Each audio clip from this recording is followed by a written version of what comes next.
Hey guys, it's John. Hope you're having a blessed day. I am finally going to get around to making the video I promised you guys about.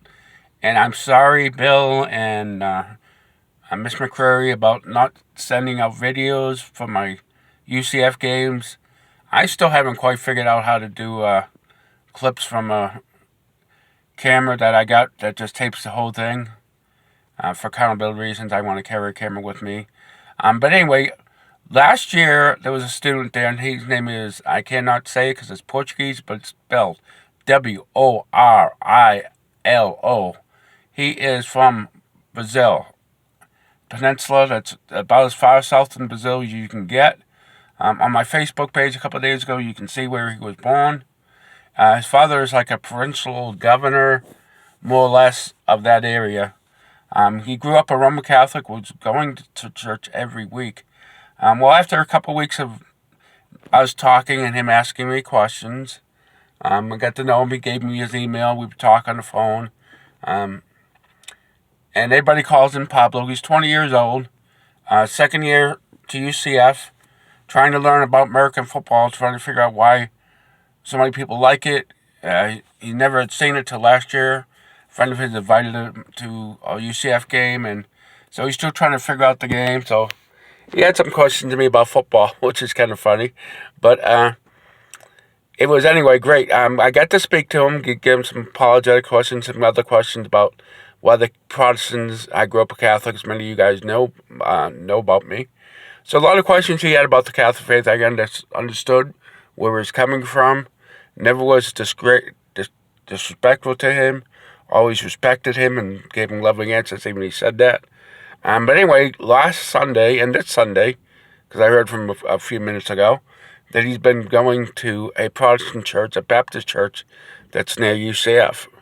So he's starting to go there, starting to learn the Bible. He talked to one of the pastors there about getting into a new believers class.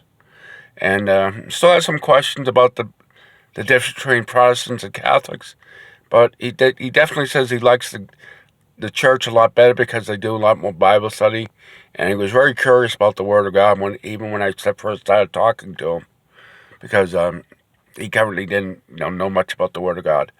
But anyway, keep him in prayer. Like I said, on my Facebook page is where he lived. Everybody calls him Pablo. I didn't give his last name, like I said, because his father is a provincial governor, and to be that in the position he is, his parents are both very, I guess would say the word religious, go to church every week. Being part of the church is basically means that they get to keep the position because the church is so important down there.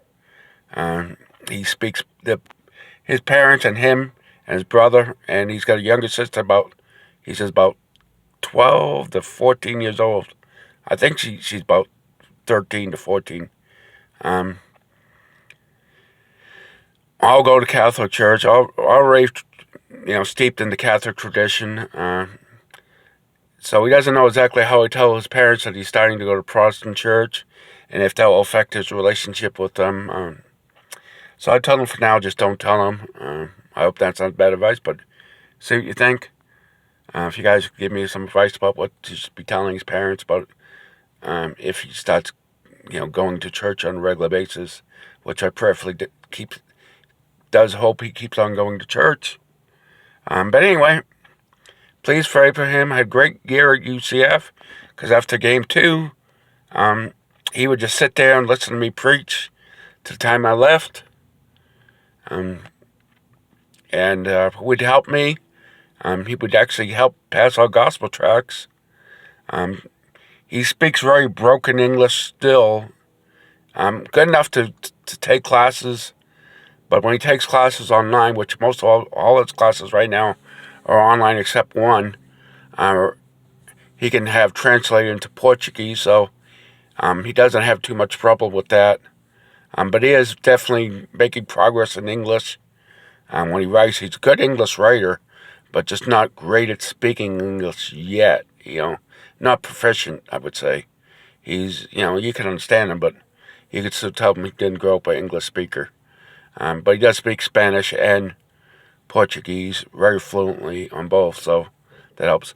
But But anyway, it was a great year at UCF. Please, thank you for Sports Fan Outreach, Bill Adams, all the people who participated in that, for my prayers and praying for me every week. I wish that FIT would go back to playing football, but the new administrative director canceled football last year, even before COVID, and I don't think they're going to go back to it because he wants to focus on our academics. So just letting you know that, but maybe they will change their mind. And pray for the upcoming bowl season. I usually have 2 bowl games I could go to. Bill let me know about one about the day after Christmas, which I am probably going to attend to. And I usually don't do the January 1st game. It's just too early and too hectic for me usually to get there. 3 hours before the game, because it starts at noon, which means I'd have to leave here at 6 o'clock to get there. So thank you guys for listening. Please keep me in prayer. Hope to see many of you guys at the Super Bowl. And please pray about my other mission trip to possibly Mardi Gras. Thank you and have a blessed day.